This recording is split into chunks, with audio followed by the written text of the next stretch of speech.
Tuhan, tiap jam ku memerlukanmu. Engkaulah yang memberi sejahtera penuh setiap jam, ya Tuhan. Jika ku perlukan, ku datang juru selamat. Berkatilah,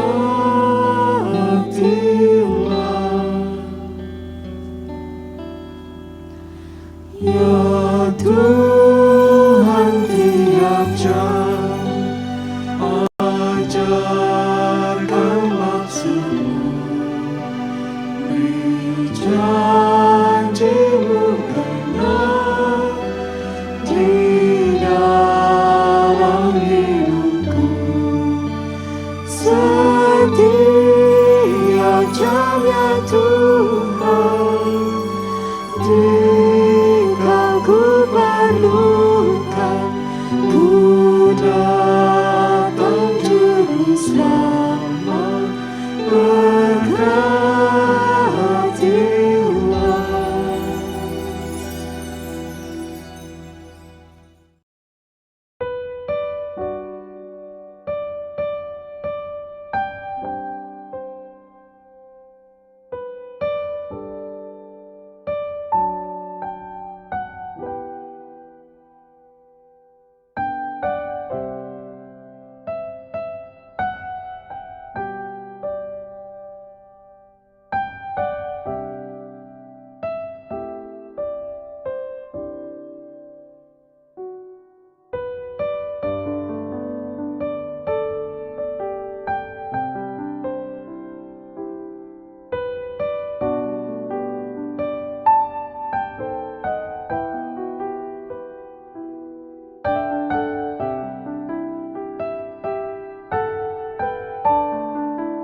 Selamat pagi Bapak Ibu sekalian. Ya, selamat hari Minggu bagi Bapak Ibu dan saudara-saudara yang terkasih dalam Tuhan Yesus Kristus. Selamat datang dan selamat beribadah di GKI Taman Aries, baik saudara-saudara yang hadir di gedung gereja atau di YouTube. Tema ibadah kita hari ini adalah diundang untuk berbahagia. Firman Tuhan dilayankan oleh Pendeta Emeritus Elizabeth Hasikin. Mari saudara-saudara, sejenak kita menyimak beberapa video warta lisan berikut ini. Saudara-saudara, puji syukur kepada Tuhan, dana persembahan Palungan sebagai bagian aksi Natal telah terkumpul sejumlah Rp170.413.104. Dana persembahan Palungan sudah disampaikan kepada 1. Pelayanan misi Bina Warga.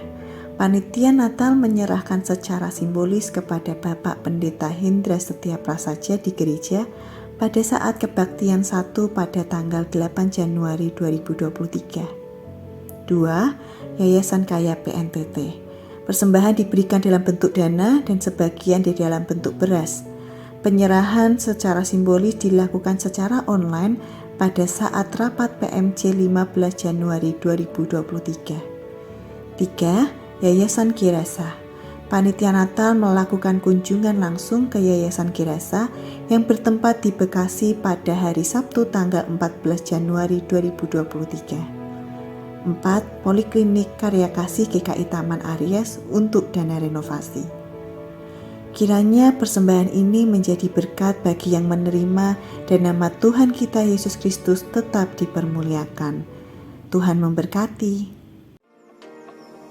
Mari kita bersekutu di dalam doa Mazmur pada hari Rabu 1 Februari 2023 pukul 19.30. Renungan dari Mazmur 135 akan dilayankan oleh Ibu Inneke Indradewi.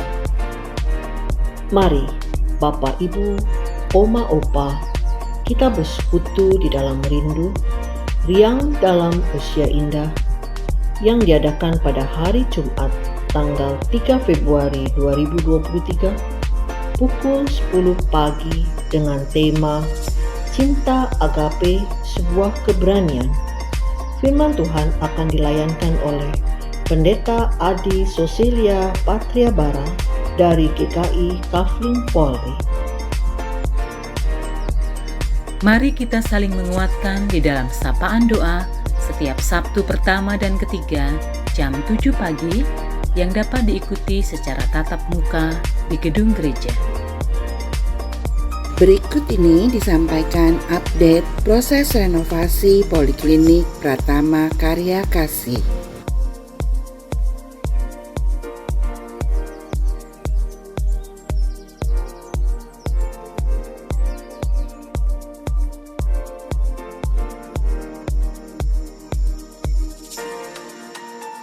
Mari kita terus doakan proses renovasi ini dan mendukung dalam persembahan kasih yang dapat kita berikan.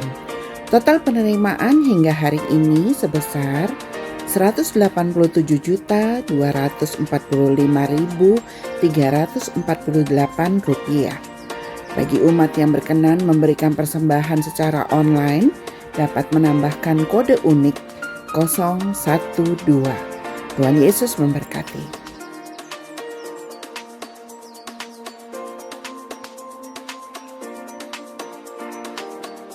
Demikian warta lisan hari ini. Keterangan selengkapnya dapat dilihat di warta jemaat. Mari kita bersaat teduh.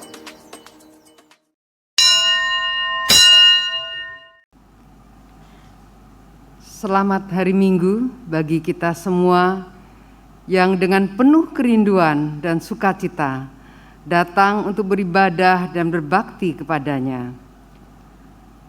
Arahkanlah segala pikiran kepada Allah, sucikanlah diri untuk disapa firman-Nya, dan bukalah gapura hati agar engkau merasa bahagia saat masuk ke dalam rumah-Nya yang kudus.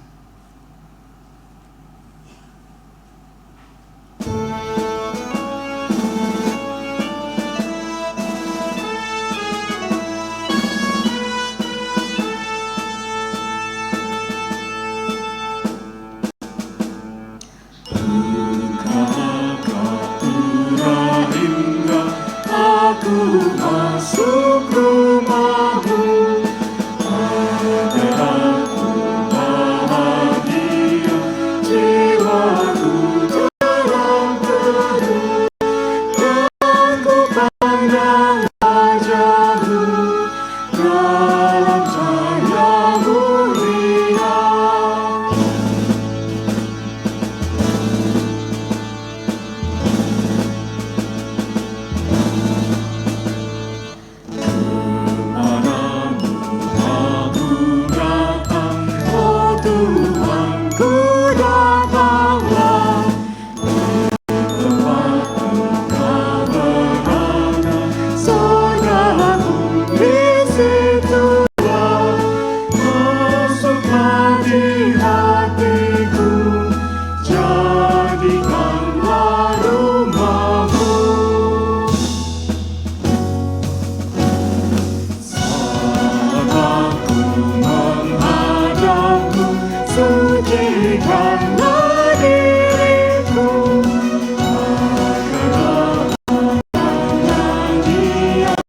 Berkenan kepadamu,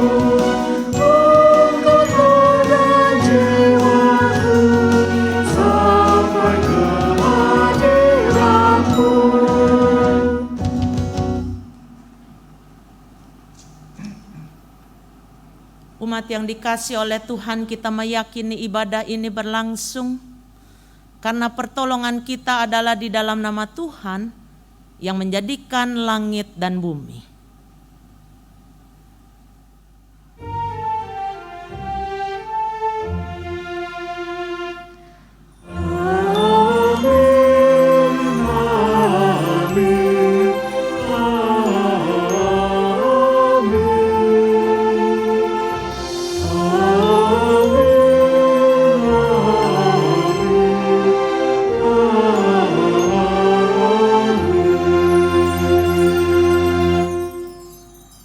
Tuhan beserta saudara.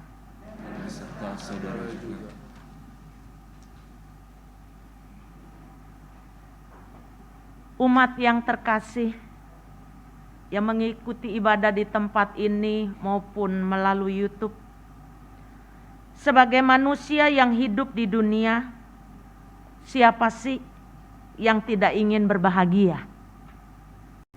Rasanya nggak ada orang yang menginginkannya. Semua orang termasuk kita pasti ingin bahagia. Oleh karena itu manusia berlomba untuk mencari apa itu bahagia. Ada yang berhasil, tapi juga ada yang tidak berhasil. Ada yang sesuai dengan kehendak Tuhan, tapi tidak sedikit juga yang justru menimbulkan dosa, bahkan meninggalkan luka bagi sesama. Sebagai orang yang beriman kepada Kristus, kita sudah diundang untuk berbahagia. Maka sesungguhnya kita tidak perlu lagi mencari-cari kebahagiaan, sebab Allah yang adalah sumber kebahagiaan sejati telah mengundang kita untuk merasakannya. Dan pasti undangannya untuk berbahagia tidak akan menjerumuskan kita pada dosa. Maka sudahkah kita peka pada undangan tersebut? Apakah kita sudah meresponsnya hingga mendapatkan kebahagiaan sejati dari Allah? Atau kita masih berupaya mencari kebahagiaan sendiri meski harus mengorbankan ketaatan kita pada Allah? Saudaraku, mari kita berdoa. Ya Allah, sumber sukacita dan pengharapan kami, kami bersyukur sebab Engkau mengundang kami untuk merasakan kebahagiaan sejati di dalam-Mu. Engkau menjadi jawaban atas hasrat manusiawi kami yang menginginkan kebahagiaan di dalam hidup. Ampunilah kami ya Allah, jika kami masih mencari kebahagiaan dengan cara yang tidak benar. Kadang kebahagiaan yang kami cari hanya bertujuan untuk memuaskan ego diri, tanpa memedulikan kepentingan sesama. Kadang kebahagiaan yang kami raih malahan membuat kami jauh daripadamu dan membuat kami menjadi lupa diri, lupa pada tanggung jawab juga sebagai orang yang beriman. Kadang kebahagiaan yang kami rasakan hanya didasarkan pada situasi dan kondisi yang sesuai dengan apa yang kami mau. Kasihanilah kami ya Tuhan. Pegang dan jamah hati dan diri kami ini, agar dalam hidup ini kami masih dapat merasakan kebahagiaan yang asalnya hanya daripada Engkau, yang adalah Sang Penebus dan Pengampun kami. Di dalam nama Tuhan Yesus kami berdoa. Amin.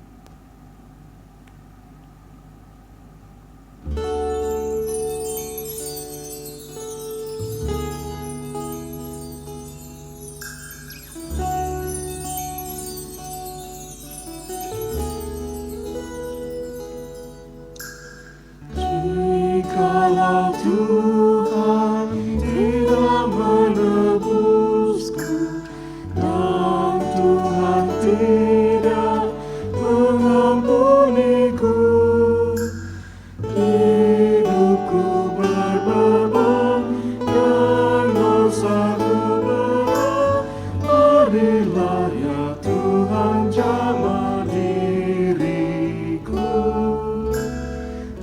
Berilah ya Tuhan jamah diriku.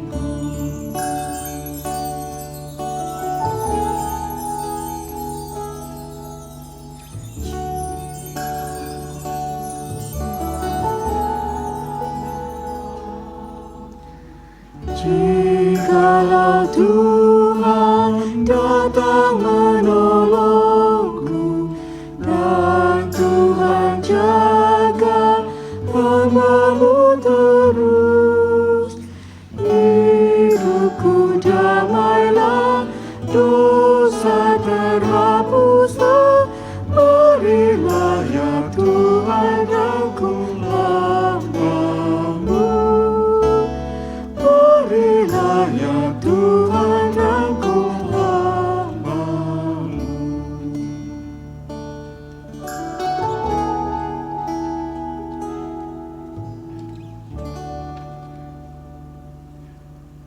Kristus Sang Penebus menyatakan pengampunan dan keselamatannya agar Anda dan saya dibarui dan merasakan kebahagiaan sejati. Firman Tuhan dalam Titus 2 ayat 11 sampai 13. Karena kasih karunia Allah yang menyelamatkan semua manusia sudah nyata.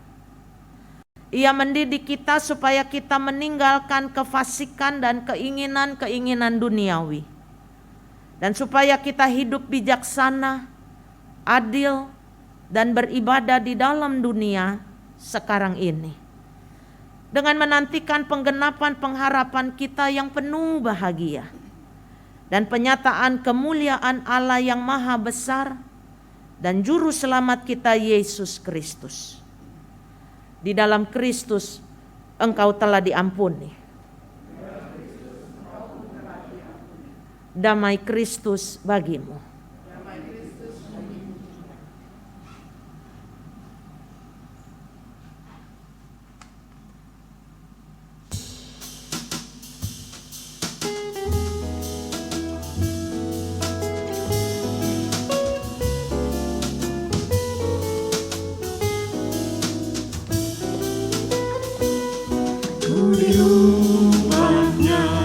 Saat ku berserah kepada Yesus, ku diubahnya hingga jadi baru dan menjadi miliknya.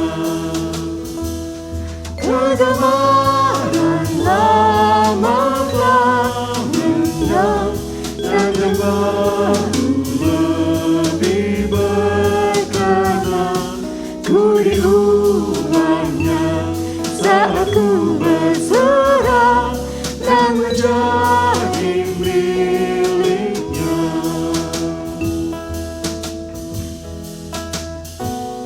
Ku diubahnya saat ku berserah kepada Yesus.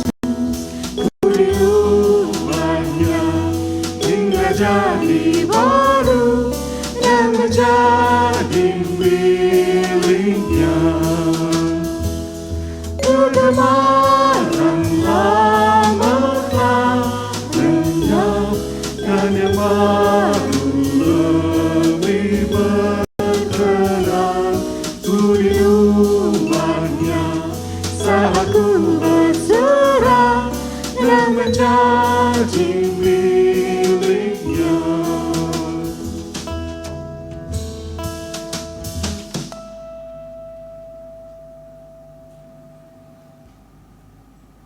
Mari saudara-saudara kita berdoa.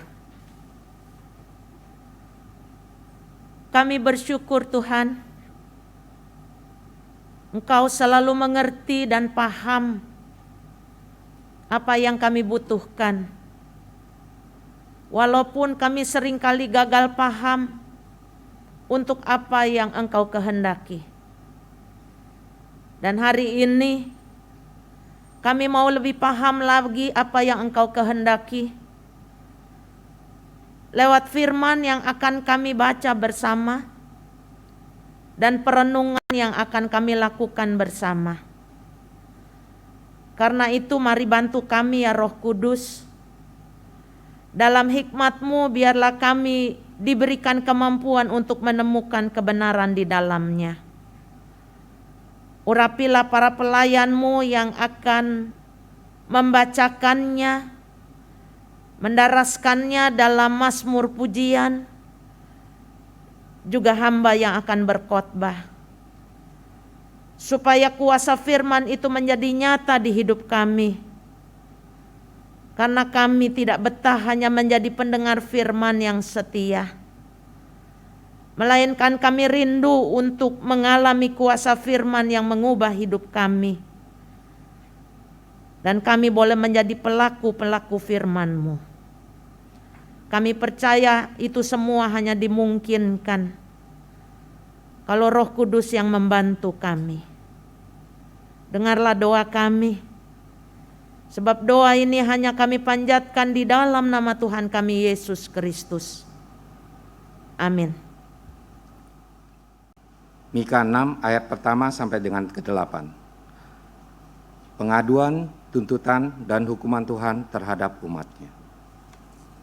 Baiklah, dengar firman yang diucapkan Tuhan. Bangkitlah, lancarkanlah pengaduan di depan gunung-gunung. Dan biarlah bukit-bukit mendengar suara-Mu. Dengarlah, hai gunung-gunung, pengaduan Tuhan, dan pasanglah telinga, hai dasar-dasar bumi. Sebab Tuhan mempunyai pengaduan terhadap umat-Nya, dan Ia berperkara dengan Israel. Umatku, apakah yang telah kulakukan kepadamu? Dengan apakah engkau telah kulelahkan? Jawablah aku. Sebab aku telah menuntut engkau keluar dari tanah Mesir, dan telah membebaskan engkau dari rumah perbudakan, dan telah mengutus Musa dan Harun dan Miriam sebagai penganjur. Umatku, baiklah, ingat apa yang dirancangkan oleh Balak, Raja Moab, dan apa yang dijawab kepadanya oleh Bileam bin Beor, dan apa yang telah terjadi dari Sitim sampai ke Gilgal, supaya engkau mengakui perbuatan-perbuatan keadilan dari Tuhan. Dengan apakah aku akan pergi menghadap Tuhan dan tunduk menyembah kepada Allah yang di tempat tinggi? Akan pergikah aku menghadap Dia dengan korban bakaran dan anak lembu berumur setahun? Berkenankah Tuhan kepada ribuan domba jantan, kepada puluhan ribu curahan minyak? Akan kupersembahkan anak sulungku karena pelanggaranku, dan buah kandungku karena dosaku sendiri. Hai manusia, telah diberitahukan kepadamu apa yang baik, dan apakah yang dituntut Tuhan daripadamu, selain berlaku adil, mencintai kesetiaan, dan hidup dengan rendah hati di hadapan Allah-Mu. Demikianlah sabda Tuhan. Syukur kepada Allah.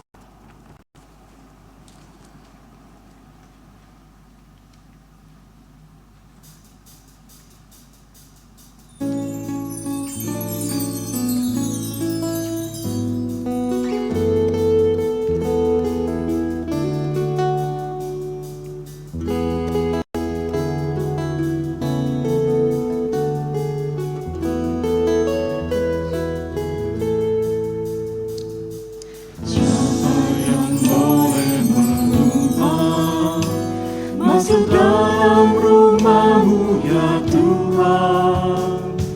Siapa yang boleh berdiam di gunung-Mu yang kudus? Siapa yang boleh menumpang masuk dalam rumah-Mu ya Tuhan? Siapa yang boleh berdiam di gunung-Mu yang kudus?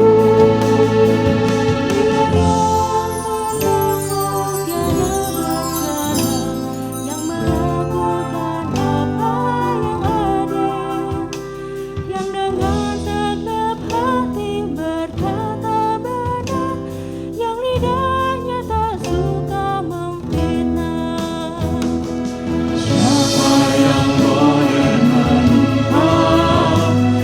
masuk dalam rumah-Mu ya Tuhan.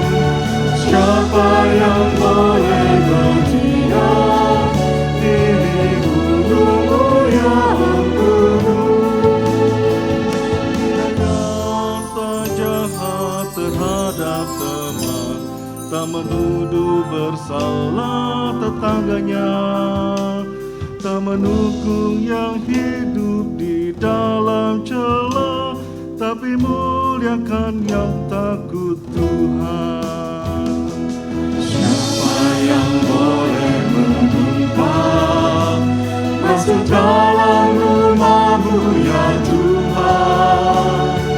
Siapa yang boleh berdiam di gunung-Mu yang kudus? Dia yang setia walaupun bumi, yang pinjamkan uangnya tanpa riba, yang menolak suap demi orang benar, tapi tak diam di kemah Tuhan. Siapa yang boleh menumpang masuk dalam rumah-Mu ya Tuhan? Siapa yang boleh berdiam di gunung-Mu yang kudus?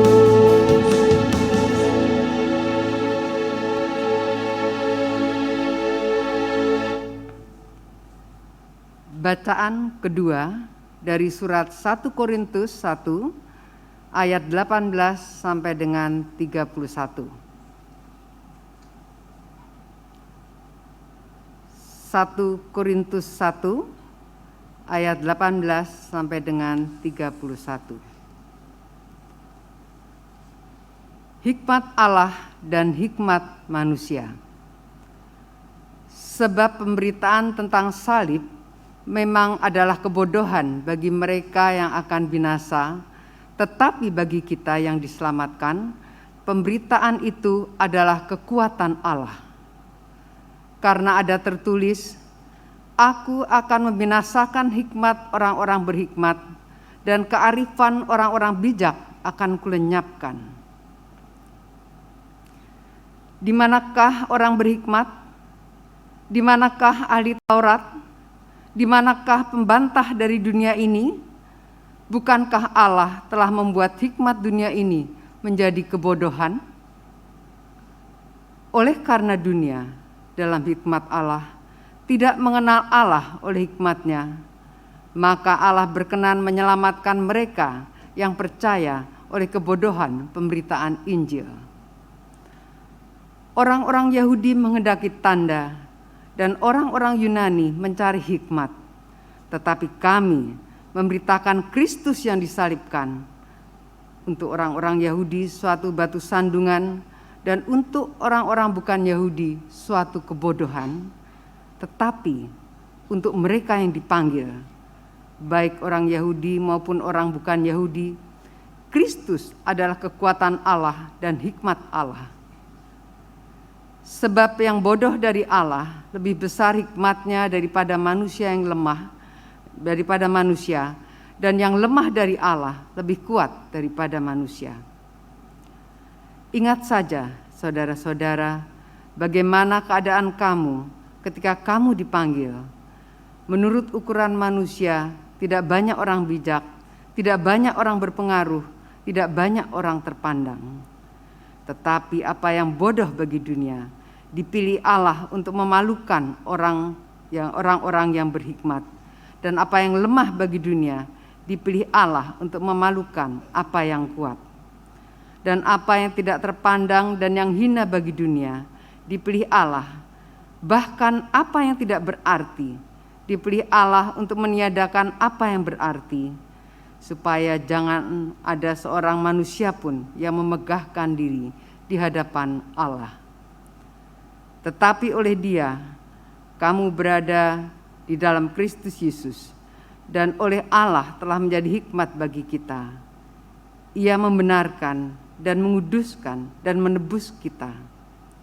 Karena itu, seperti ada tertulis, Barang siapa yang bermegah, hendaklah ia bermegah di dalam Tuhan. Demikianlah sabda Tuhan. Syukur kepada Allah.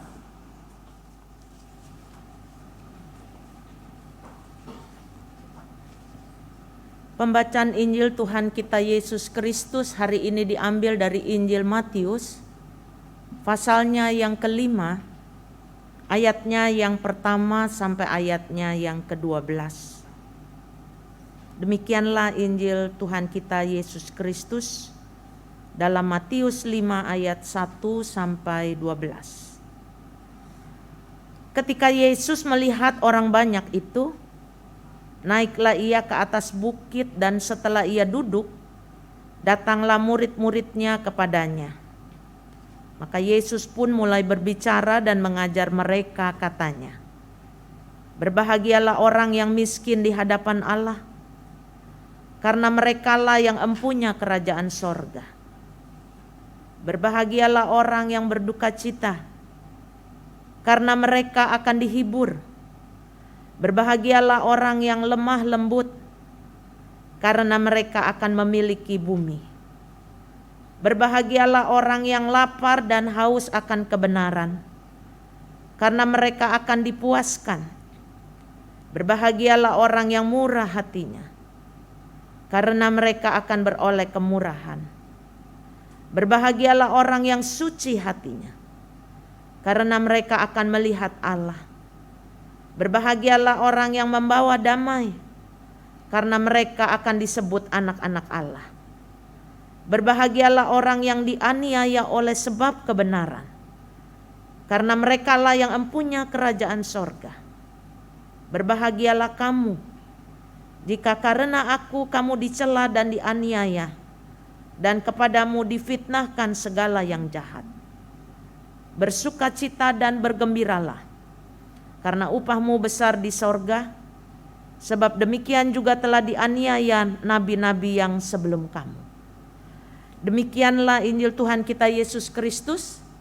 Berbahagialah setiap kita yang mendengarkan firman Tuhan dan yang memeliharanya. Haleluya.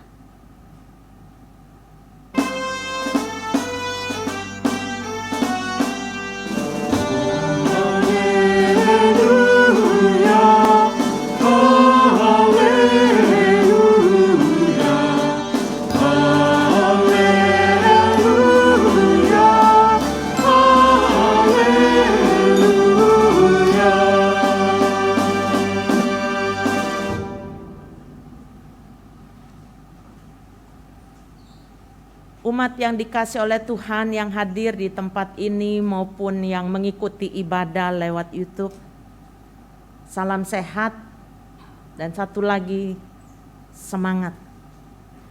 Belum terlambat saya mengucapkan Sing Nien Kuaile, sifat joy. Masih terasa nuansa itu dari mimbar kita. Dan ya kok tepat ketika Elizabeth berkhotbah, temanya itu diundang untuk berbahagia. Jadi hari ini saya diundang oleh Majelis Jemaat GKI Taman Aries untuk berkhotbah di tempat ini dan merasakan kebahagiaan kita. Saudaraku, perkenankan saya untuk bertanya, siapa di antara kita yang gak mau bahagia? Boleh angkat tangan? Yang ikut YouTube boleh dicek di chatnya itu. Ada yang gak mau bahagia? Gak ada ya? Siapa di antara kita yang mau berbahagia? Ada yang gak angkat tangan? Oh, dada. Oke, semua mau bahagia ya? Siapa di antara kita yang saat ini sedang berbahagia? Semua ya? Aduh, saya senang sekali. Hari ini saya ingin berbagi kebahagiaan. Maaf ya yang ikut di YouTube nggak ikutan, nggak bisa. Saya nggak bisa delivery karena keadaan kita ini. Saya hanya ingin memberi satu orang tapi yang lain bisa merasakan kebahagiaan.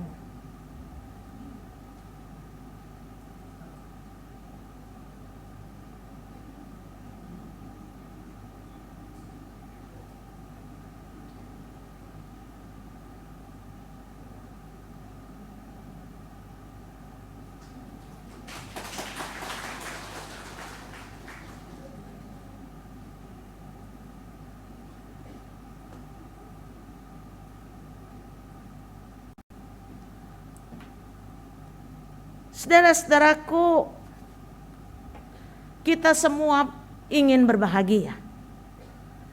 Karena itu di tengah segala kesibukan, kadang-kadang ada teman-teman yang memberitahu saya, "Beb, jangan lupa bahagia."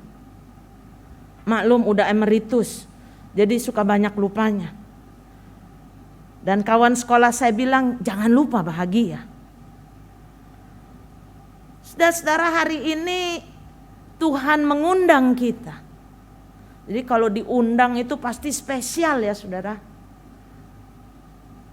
Ada teman-teman yang menikahkan anak mereka dan mengatakan, maaf ya kalau di undangan itu salah tulis nama, soal nama saya tuh memang beda, double L dan nggak pakai Z. Kalau Ratu kan pakai Z, kalau saya mah pakai S.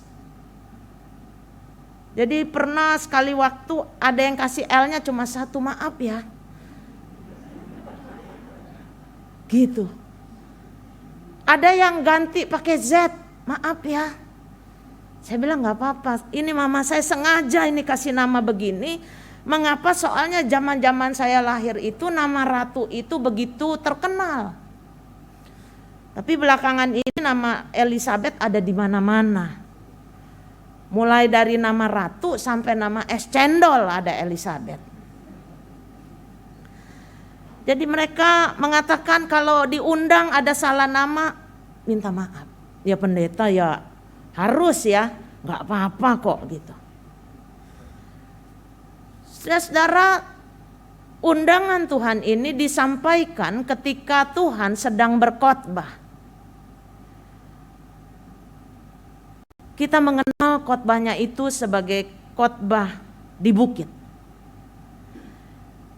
Pasti ya saudara-saudara, tadi dari bacaan ini saya nggak bisa membayangkan itu topik-topik tentang berbahagia itu begitu panjang. Tapi kita coba mau lihat kenapa sih Tuhan menyampaikan dan mengambil topik tentang berbahagia itu. Kenapa? Dia perlu menyampaikan di atas bukit khotbah yang spesial itu tentang berbahagia. Nah karena itu saya hendak mengajak saudara-saudara untuk melihat siapa pendengarnya. Kita harus pahami bahwa ketika Tuhan menyampaikan kata berbahagia ini, dia berkhotbah bukan di tengah-tengah orang yang keren-keren gitu ya. Pakai dress yang bagus, pakai dasi, bukan seperti itu. Atau mereka yang naik mobil keren-keren, bukan itu. Justru khotbah ini disampaikan oleh Yesus di hadapan orang-orang yang tahu benar apa arti hidup tidak bahagia menurut dunia. Siapa mereka? Mereka adalah orang yang miskin. Kalau pakai bahasa kita sekarang yang kere nih. Orang yang tahu betul apa artinya lapar. Kita seringkali ngucap lapar padahal makanan masih ada. Tapi orang yang dengar kata-kata Yesus itu, mereka tahu betul bukan saja perut mereka yang keroncongan tapi gak ada stok juga. Mereka adalah orang-orang yang haus. Mereka adalah orang-orang yang tahu benar apa arti kehilangan. Mereka adalah orang-orang yang pernah difitnah, dicela, dan dianiaya. Jadi dengan kata lain, orang yang dengar kata-kata Tuhan itu tahu betul apa arti hidup susah, terpinggirkan, nggak pernah dianggap orang. Ini lagi sedikit belajar bahasa Jawa. Kata orang Jawa Tengah bilang ora dianggap wong. Benar gak Bu? Nggak diwongke katanya. Nah saudara-saudara, kita berpikir bagaimana mungkin mereka bisa paham kata-kata Tuhan ini. Udah miskin kok dibilang bahagia. Udah lapar dan haus kok dibilang bahagia. Orang berduka dan dianiaya, difitnah, dicela kok dibilang berbahagia. Bisa dibayangkan kita datang ke tempat duka cita orang lalu kita sampaikan selamat berbahagia ya. Enggak sampai setengah detik kita diusir ya saudara. Tapi kok ya Yesus berani gitu berkhotbah seperti itu.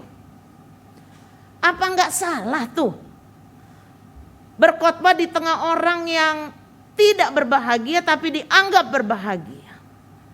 Pertanyaan kita dalam komunikasi sekarang itu apa realistis itu khotbah?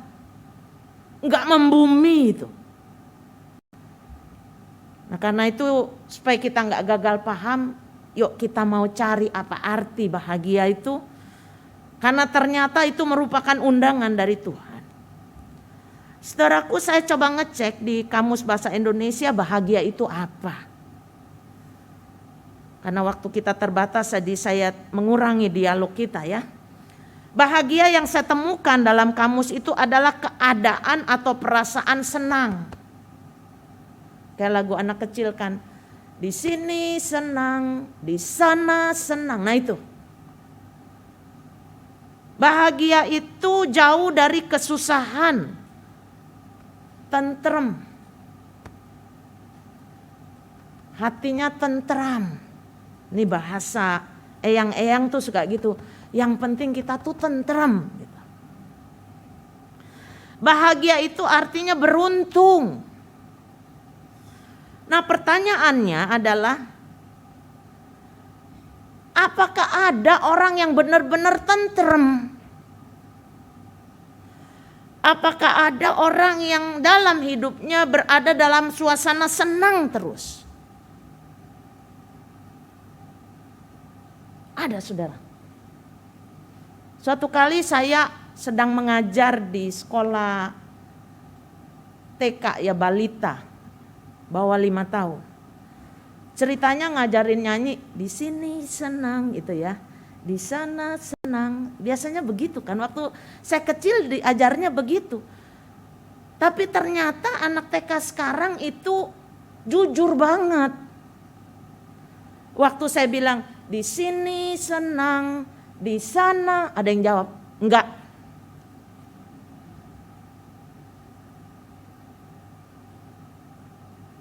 Menarik buat saya. Anak kecil itu jujur dia lagi enggak senang. Saya pikir kehidupan kita juga begitu. Ada saat di mana kita senang, ada saat di mana kita tidak senang. Ada saat di mana kita untung, tapi ada saat kita tidak beruntung. Nah pertanyaannya, apakah ada keadaan yang bebas dari segala kesusahan dalam hidup ini? Apakah ada orang yang tidak pernah susah? Walaupun ada nyanyian, buat apa susah? Kita tahu buat apa susah. Susah itu nggak ada gunanya. Kita tahu susah itu nggak ada gunanya, tapi susah itu datang sendiri, nggak diundang aja dia datang, apalagi diundang. Jadi ketika Yesus berkhotbah berbahagialah orang yang dikatakan di situ miskin, saudara orang miskin dibilang bahagia. Berbahagialah orang yang berduka cita dan seterusnya. Saudara-saudara, apa yang Yesus maksudkan di sini? Yesus tidak sedang bicara soal bahagia atau definisi bahagia itu menurut ukuran dunia. Sebab jika dalam paham bahagia menurut ukuran dunia, saya yakin survei membuktikan tidak ada orang yang bahagia. Betul? Kenapa? Karena ukuran dunia itu harus punya uang sekian M. Menurut ukuran dunia itu kita nggak pernah sakit. Menurut ukuran dunia itu anak-anak kita semuanya oke, beres. Kalau itu yang terjadi, Sampai kita dipanggil pulang oleh Tuhan, gak ada orang yang bahagia. Yesus gak bicara soal itu. Di sini Yesus hendak mengatakan, inilah arti kerajaan Allah. Kalau Allah datang dan Allah hadir, maka itu artinya kabar bahagia itu disampaikan dan diberikan oleh Allah. Karena itu kata Injil dari kata Yunani euangelion adalah berita sukacita, berita bahagia. Di sini Yesus membawa berita kerajaan Allah yang adalah berita bahagia. Mengapa? Karena Allah adalah sumber bahagia. Saudara boleh catat dalam 1 Timotius 1 ayat 11.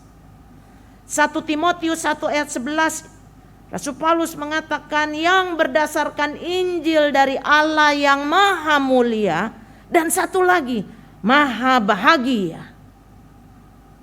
Kita jarang tuh memakai kata ini. Allah kita itu maha bahagia. Dia bukan saja maha kuasa tapi maha bahagia. Jadi kalau dikatakan maha berarti dialah sumber bahagia kita. Nah, di sini kita diajak oleh Yesus untuk paham di mana bahagia itu berada. Dunia mengatakan bahwa orang yang bahagia adalah orang yang gak punya susah. Orang yang kaya gak punya persoalan, pokoknya hidupnya enak-enak, happy-happy, senang-senang. Tapi bukankah realitas hidup kita kadang ada happy, kadang unhappy? Bukankah realitas hidup kita ada sehat, ada sakit, ada kelimpahan, ada kekurangan? Makanya janji pernikahan itu begitu. Ada saatnya kita bahagia melihat kelahiran. Ada saatnya kita menangis ketika orang yang kita kasih dipanggil pulang oleh Tuhan.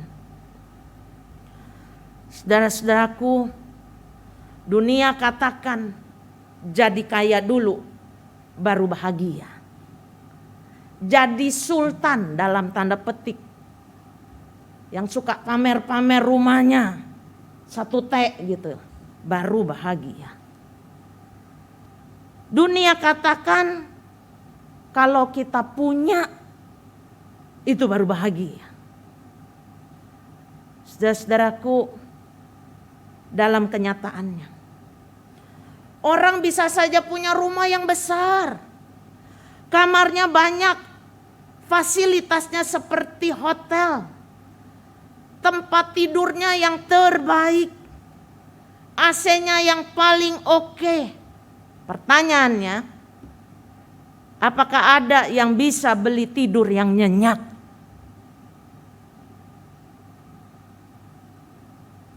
Dalam pengalaman kita suka liburan ya. Dapat voucher nih di hotel bintang 7. Bintang 7. Bintang berapa saudara? Bintang 5. Gratis voucher. Oke. Nginep berapa hari? 3 hari 2 malam. Included dengan breakfast. Senang kita. Tapi kalau suruh nginep 3 tahun, saudara mau nggak? Biarin gratis. Banyak orang saat ini mau healing, pergi keluar kota, nginep sana, nginep sini. Tapi begitu pulang, ini istanaku. Saudara, orang bisa punya rumah yang mewah. Orang beli house, tapi orang tidak bisa beli home. Makanya saudara-saudara berbahagia. Kalau ada di antara saudara begitu ketemu bantal langsung pluk, mimpi yang indah. Yesus mengatakan kebahagiaan itu ada dalam hidup manusia di dunia ini. Sekalipun ada realitas yang gak bahagia. Itu kata Tuhan. Lalu bagaimana caranya? Di sini Yesus bukan sekedar berkhotbah, Tapi Yesus menjalankan hidup sebagaimana yang dia khotbahkan. Realitas hidup Yesus bukan jalan yang enak, tapi banyak jalan bertikungan yang dia lewati. Dan satu lagi, jalan salib. Dia pernah mengalami dicari banyak orang, tapi sekaligus Yesus dicela. Yesus sangat dihormati, tapi sekaligus dia dihindari. Berkata benar, tapi difitnah.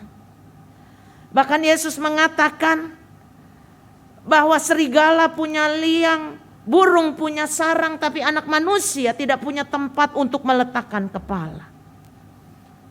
Tapi semua itu tidak membuat Yesus tidak bahagia. Karena itu ketika Yesus berkata berbahagialah, bahasa Yunaninya tahu aja, diingat nggak, lupa nggak apa-apa. Dipakai kata makarios. Ada yang menerjemahkan terberkatilah. Tapi Alkitab kita memberikan definisi bahagia. Nah, saudara-saudara, ukuran kebahagiaan seperti apa? Yang Tuhan katakan di sini. Miskin di hadapan Allah. Mengapa orang yang miskin di hadapan Allah itu menyadari bahwa orang itu enggak punya apa-apa. Karena itu dia datang kepada Allah dengan kerendahan hati dan mohon rahmat-Nya. Dia merasa tidak layak di hadapan Tuhan. Tapi kalau Tuhan memberkatinya, di sanalah dia katakan dia orang yang berbahagia. Dia percaya bahwa dia adalah orang yang terberkati. Yesus mengatakan yang berbahagia adalah orang yang berduka cita. Orang yang berduka cita adalah orang yang kehilangan. Dan dikatakan berbahagia kenapa? Karena kalau ada Allah mereka itu akan dihiburkan. Yesus mengatakan orang berbahagia adalah orang yang lemah lembut karena mereka akan memiliki bumi. Lemah lembut artinya adalah orang yang tunduk pada Allah. Orang yang nerimo Tuhan kasih apa aja dia terima kok. Orang yang berpunya kepribadian yang menyadari bahwa kalau dia itu hidup tanpa Allah sangat tidak bahagia. Karena itu orang yang lemah lembut sadar hidupnya memerlukan pertolongan Allah. Termasuk kita. Ketika kita masuk dalam ibadah ini, dibuka dengan votum pertolongan kita adalah di dalam nama Tuhan yang menjadikan langit dan bumi. Yesus katakan orang yang berbahagia adalah orang yang murah hati. Murah hati bukan sekedar tidak pelit ya saudara. Murah hati adalah orang yang hidupnya bersyukur karena dia tahu hidupnya itu terjadi karena kemurahan Allah. Orang yang berbahagia adalah orang yang suci hatinya. Suci hatinya adalah orang yang selalu menjaga hatinya. Karena dia tahu hati adalah pusat dari segala tindakan manusia. Menjaga hatinya supaya tidak penuh dengan sakit hati dan iri hati. Yesus mengatakan orang yang berbahagia adalah orang yang membawa damai, bukan orang yang cari ribut. Karena mereka adalah anak-anak Allah. Orang yang berbahagia kata Tuhan Yesus adalah orang yang dianiaya oleh karena kebenaran. Memang kalau ngomong benar itu enggak sedap didengar ya saudara. Tapi hidup ini memerlukan kebenaran. Saudara-saudaraku, apa yang Yesus sampaikan ini adalah sesuatu yang dibutuhkan oleh dunia dan kita sekalian saat ini. Mengapa? Karena saat ini banyak orang yang punya segalanya, tapi mereka tidak punya Tuhan. Khotbah Yesus di bukit ini mengajak kepada kita, mari datanglah kepadaku. Yesus mengundang semua orang untuk merasakan kebahagiaan itu dalam keseharian kita. Masihkah kita mencari kebahagiaan menurut ukuran dunia? Karena kalau kita pakai ukuran dunia, sampai mati kita tidak akan pernah bahagia. Kebahagiaan dalam khotbah Yesus di bukit adalah sebuah realita kenyataan. Menjadi berbahagia adalah menjadi pribadi yang merasa terberkati. Kebahagiaan adalah saat di mana kita bertemu dengan Allah dan merasakan hadiratnya dan kehadirannya. Syaratnya nggak banyak, sama seperti yang dia katakan di situ. Cukup dengan hati yang polos, bersih, rendah hati, cinta damai, dan haus akan kebenaran.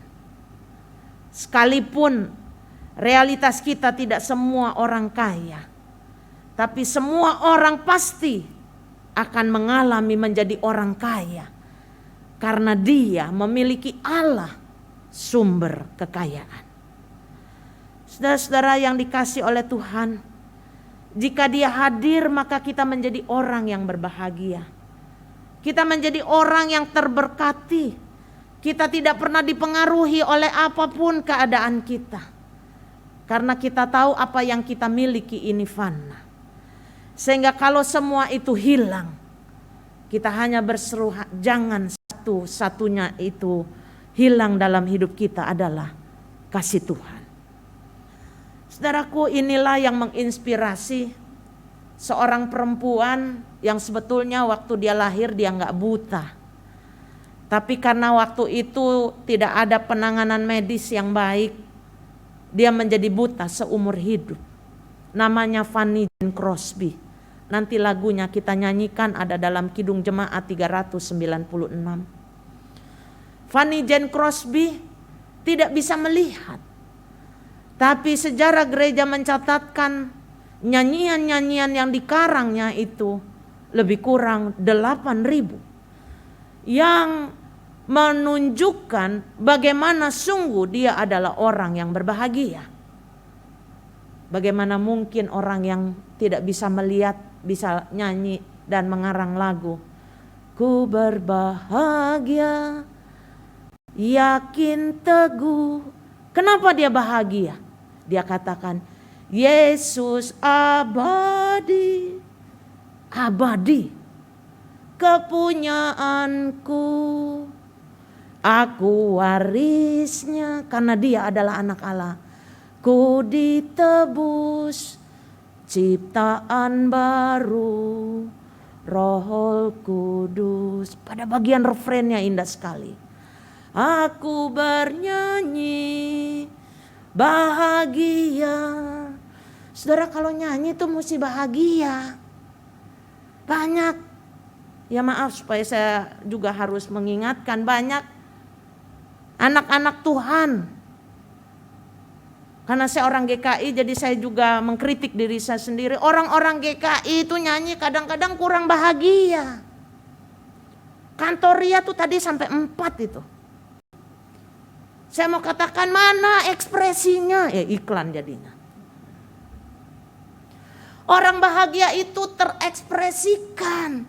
Walaupun pakai masker, mata itu bisa menjadi sipit. Kenapa? Karena kita tertawa. Fanny Jane Crosby mengatakan, aku bernyanyi bahagia. Memuji Yesus, bukan tempo-tempo, bukan kadang-kadang, bukan mut-mutan. Memuji Yesus all the day, itu bahasa aslinya. Sepanjang hidupnya. Saudaraku, kita benar-benar orang yang berbahagia.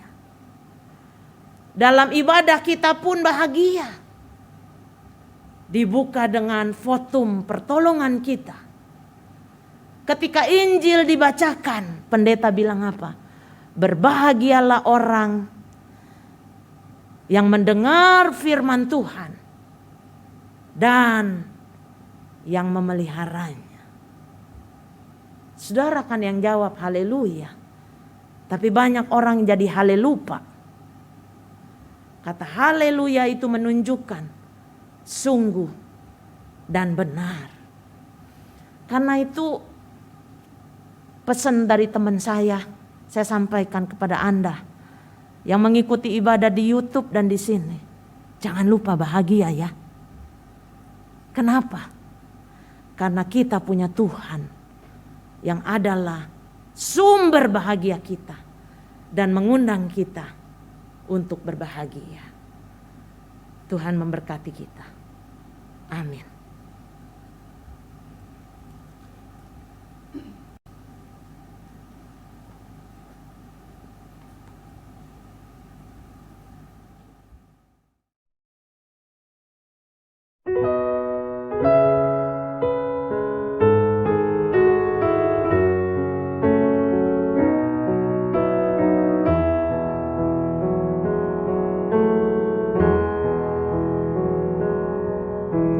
You who dwell in the shelter of the Lord, who abide in his shadows for life, say to the Lord, my refuge,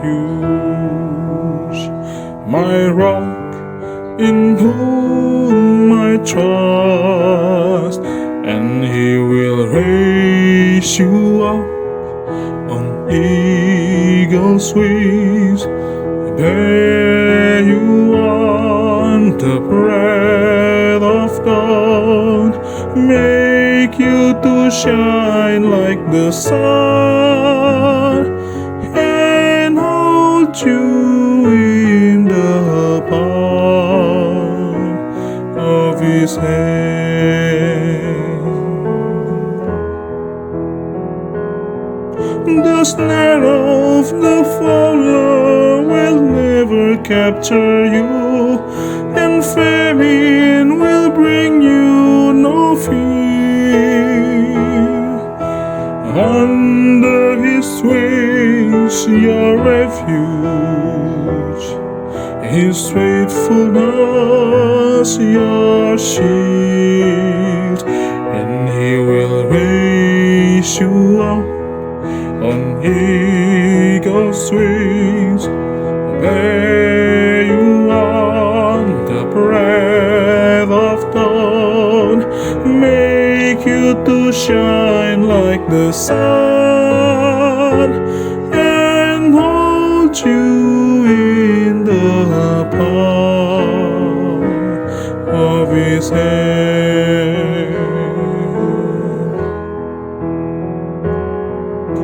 You need not fear the terror of the night, nor the arrow that flies by day. Though thousands fall about you, near you it shall not come, and he will raise you up on eagle's wings, bear you on the breath of dawn, make you to shine like the sun, and hold you in the palm of his hand.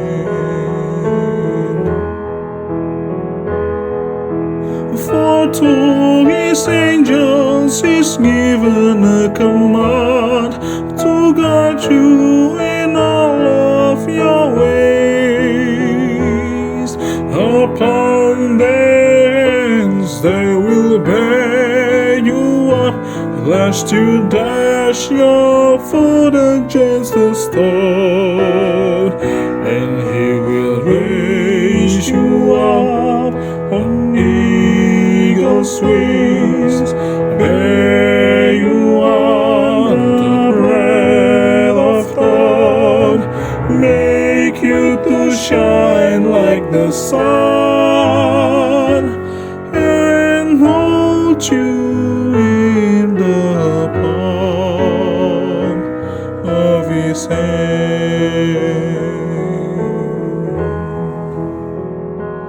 And hold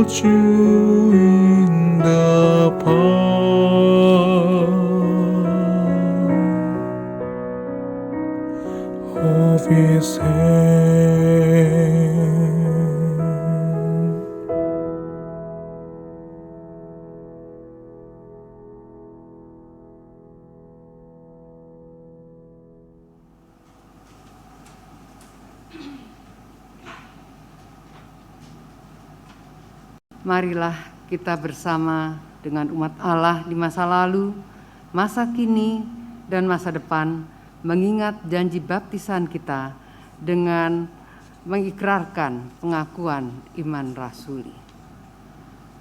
Aku percaya kepada Allah, Bapa yang Maha Kuasa, Khalik langit dan bumi, dan kepada Yesus Kristus, anaknya yang tunggal Tuhan kita, yang terkandung daripada Roh Kudus, lahir dari anak darah Maria, yang berita sengsara di bawah pemerintahan Pontius Pilatus, disalibkan, mati.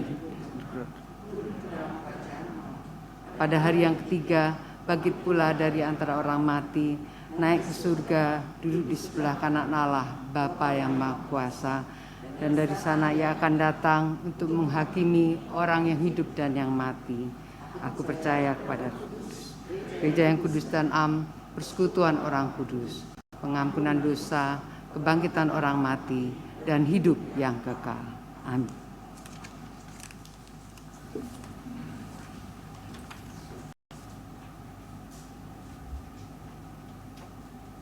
Mari saudara-saudara kita menaikkan doa syafaat kita.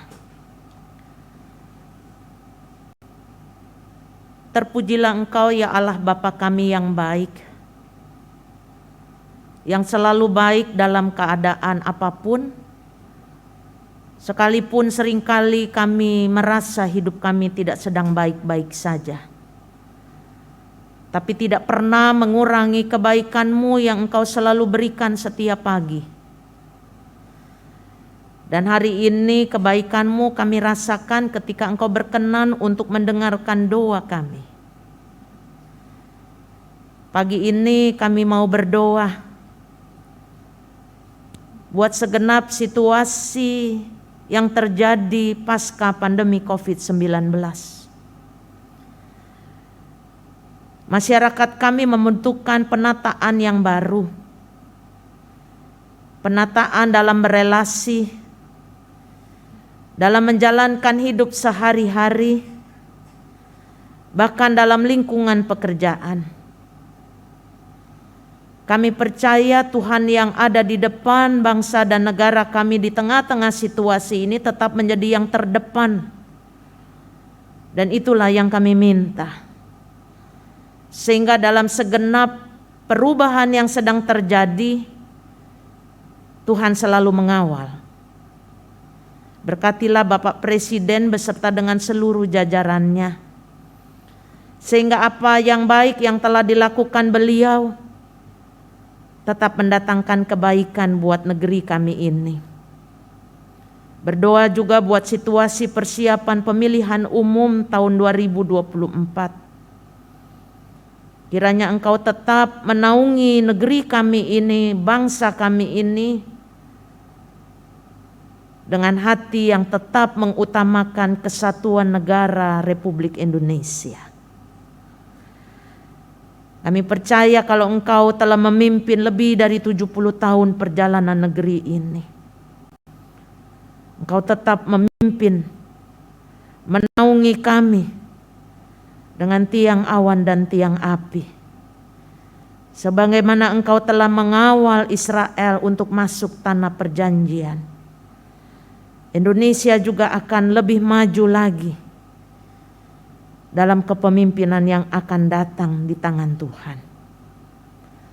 Saat ini juga Tuhan kami mau berdoa buat setiap anak-anak kami yang sedang menjalankan studi, baik yang ada di Jakarta maupun dimanapun mereka berada. Biarlah anak-anak kami boleh tumbuh, bukan saja dalam kemudahan dan kemajuan zaman, tapi mereka tahu memilih apa yang berkenan di hadapan Tuhan. Berdoa juga buat setiap mereka yang masih boleh bekerja. Biarlah kerja mereka adalah ibadah. Sehingga apapun yang dilakukan, mereka lakukan dengan memberikan yang terbaik. Mengingat saudara-saudara kami yang berusaha dan berjuang keras untuk bangkit dari kehidupan ekonomi mereka yang terpuruk. Berikan mereka hati yang mau terbuka buat jalan Tuhan. sehingga semangat mereka bukan saja semangat yang bersifat manusiawi, melainkan manusia yang dipengaruhi oleh kuasa Tuhan. Iman, pengharapan Tuhan tambahkan bagi mereka. Berdoa bagi mereka yang berduka cita, biarlah penghiburan sejati dari Tuhan mengawal mereka. Berdoa bagi mereka yang mengalami kelemahan tubuh, baik yang dirawat di rumah maupun di rumah sakit. Kami mau menyebut Bapak Ari George Watimuri, Bapak Cipto Setianto, Ibu Lita Syahli. Kami percaya sekalipun manusia lahiriah mereka merosot, tapi kalau Tuhan hadir dalam semua pengobatan dan perawatan mereka, mereka bukan saja dijamah dan dipulihkan manusia lahiriah mereka, tapi manusia batinia mereka diperkaya karena mereka mengalami kasih Tuhan. Kami berdoa juga buat jemaat Tuhan di tempat ini, dalam semua program pelayanan. Biarlah semua program-program yang baik itu menjadi pelayanan umat-Mu di tempat ini hanya untuk kemuliaan nama Tuhan. Berkati majelis dan segenap aktivis yang ada, sehingga mereka berkarya di dalam kekuatan daripada-Mu. Dan mereka yang dilayani, juga yang melayani, hidup mereka berbahagia. Karena lewat pelayanan itu, mereka terberkati. Inilah doa kami Bapa. Kami tahu doa kami ini jauh dari sempurna. Karena itu kami mau memanjatkannya hanya di dalam nama Tuhan kami Yesus Kristus, yang sudah mengajarkan kami untuk berdoa. Bapa kami yang ada di sorga, dikuduskanlah nama-Mu, datanglah kerajaan-Mu, jadilah kehendak-Mu di bumi seperti di sorga. Berikanlah kami pada hari ini makanan kami yang secukupnya, dan ampunilah kesalahan kami, seperti kami juga mengampuni orang yang bersalah kepada kami. Dan janganlah membawa kami ke dalam pencobaan, tetapi lepaskanlah kami dari yang jahat, karena Engkau-lah yang mempunyai kerajaan, kuasa dan kemuliaan sampai selama-lamanya. Amin.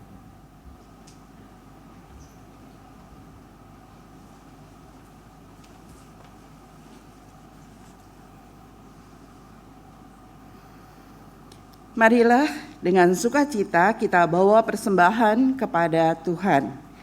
Kisah Para Rasul 20 ayat 35 menyatakan, dalam segala sesuatu telah kuberikan contoh kepada kamu, bahwa dengan bekerja demikian, kita harus membantu orang-orang yang lemah dan harus mengingat perkataan Tuhan Yesus. Sebab Ia sendiri telah mengatakan, adalah lebih berbahagia memberi daripada menerima. Umat dapat mengirimkan persembahan melalui rekening GKI Taman Aries, atau dengan scan QRIS, atau dengan memasukkan amplop pada kotak persembahan yang tersedia di pintu gereja setelah ibadah selesai.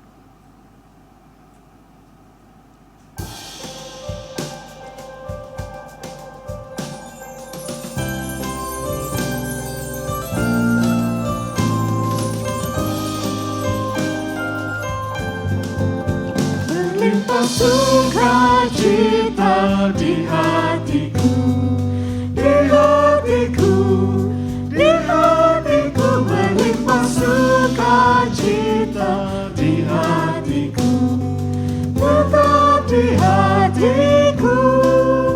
Aku bersyukur, bersukacita, kasih Tuhan diam di dalamku.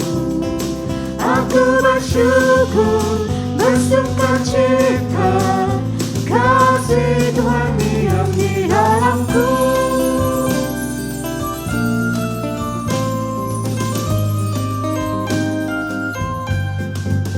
Damai sejahtera melampaui akal di hatiku,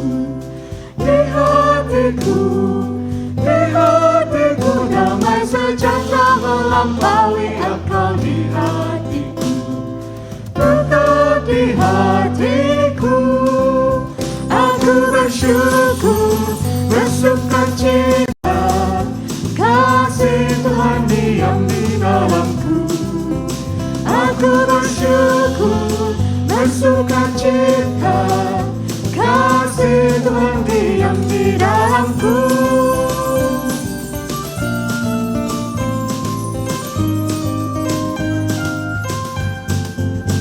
Berlimpah kasih Yesus di hatiku, di hatiku, di hatiku. Berlimpah kasih Yesus di hatiku, tetap di hatiku.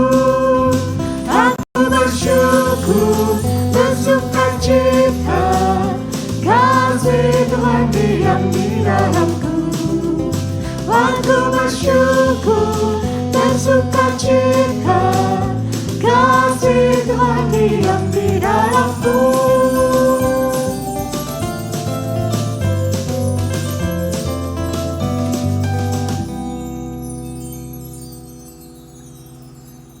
Umat Tuhan, mari kita berdoa. Sungguh berlimpah sukacita kami ya Tuhan, sebab kami begitu terpukau pada kasih dan kemurahan yang Kau limpahkan kepada kami. Di dalam segala musim kehidupan yang kami alami dan lewati, Engkau terus memberikan kebahagiaan sejati. Karena itu ya Tuhan, di dalam perasaan sukacita ini, kami mau membawa persembahan kami ini ke hadapan-Mu.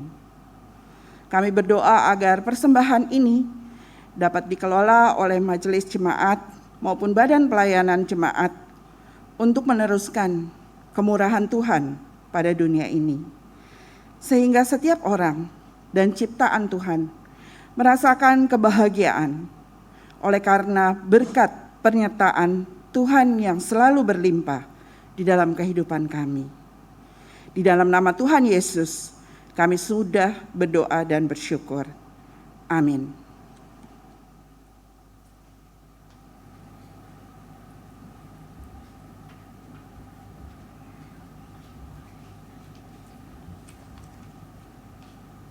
Saudaraku, kebahagiaan sejati bukanlah sesuatu yang harus dicari.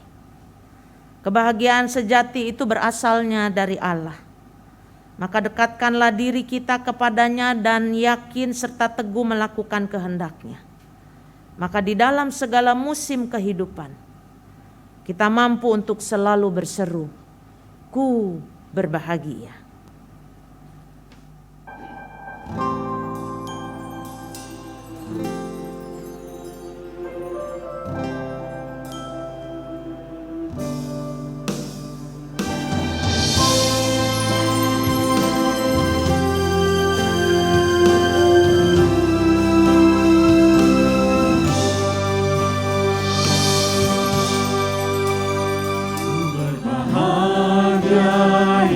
Teguh, Yesus abadi kepunyaanku, aku warisnya, aku ditebus, ciptaan baru Roh Kudus.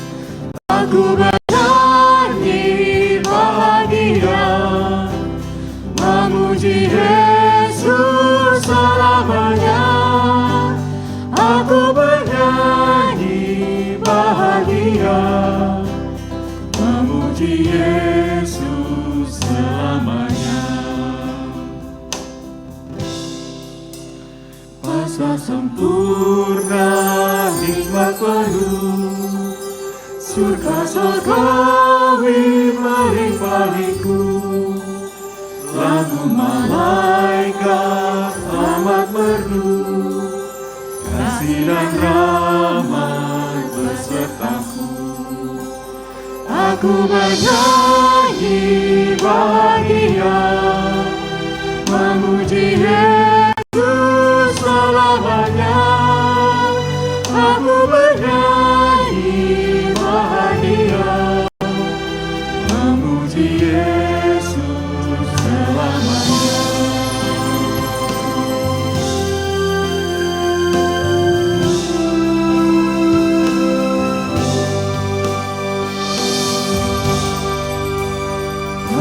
serahkan diri penuh dalam Tuhanku, hatiku teduh sambil menyongsong kembalinya. Ku diliputi anugerah, aku bernyanyi bahagia, memuji Yesus selamanya. Aku bernyanyi bahagia, memuji Yesus selamanya.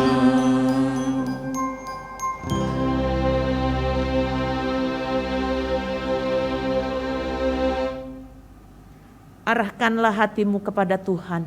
Kami mengarahkan hati kami kepada Tuhan. Jadilah saksi Kristus. Syukur kepada Allah, Terpujilah Tuhan. kini dan selamanya. Kini terimalah berkat daripadanya. Kiranya kasih dari Allah Bapa Sang Pencipta yang dinyatakan melalui Yesus Kristus Sang Penebus, di dalam Roh Kudus yang tinggal di dalam hatimu, menyertai dan meneguhkanmu untuk menghidupi karya keselamatannya dan merasakan kebahagiaan yang sejati dari sekarang ini sampai selamanya. Haleluya.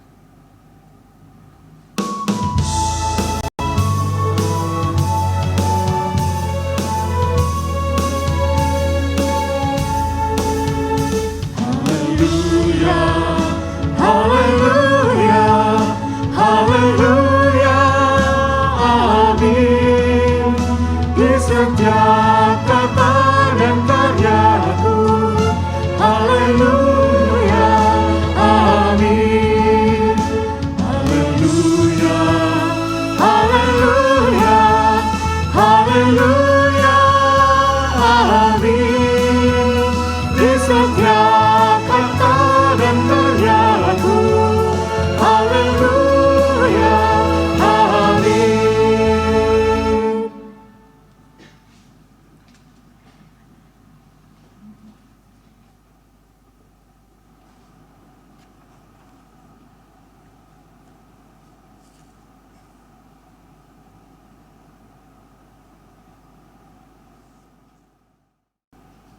Saudara-saudara yang terkasih, kebaktian telah selesai.